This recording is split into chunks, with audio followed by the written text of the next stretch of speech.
Ito ang GMA Regional TV News. Balita sa Visayas at Mindanao mula sa GMA Regional TV. Sugatan ng isang lalaki matapos umanong bugbugin na ilang kabataan sa Lapu-Lapu City sa Cebu.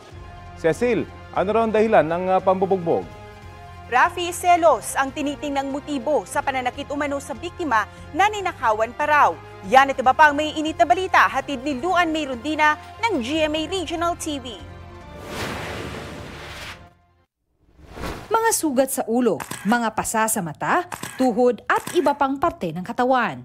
Yan ang tinamo ng 23 anyos na si Matt Ernest Bongo matapos umanong bugbugin sa Lapu-Lapu City sa Cebu. Kwento niya, hinatid lang niya noon ang kanyang babaeng kasamahan sa trabaho. Sa kuha ng CCTV, makikitang sakay sila ng motorsiklo pero papasok sa iskinita. Sinundan sila ng mga lalaking nakatambay roon. Di na nahagip sa video pero roon na raw binugbog ang biktima. Pagkatumban ako, gipatit-patiran pa ko. Nya gigamitan pa ko nilang tsukurno kanang kuan ma'am. Hait nga singsing. Naawat ang pananakit nang pumagitna na ang mga tao sa lugar.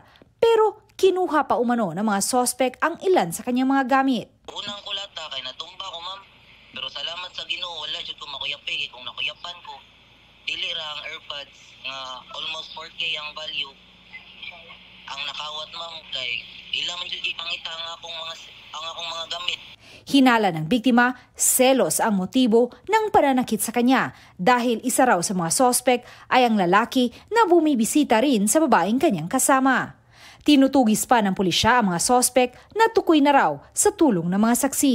Mga ito nalang libuhatan ni ma'am, ligaday tag mga pieces of evidence with the help of the witnesses na tupod sa victim, no, na-file din na to ang kaso, ma'am. Nasampahan na ng kasong attempted murder ang 20 anyos na lalaki at 4 na menor de edad nitong kasamahan.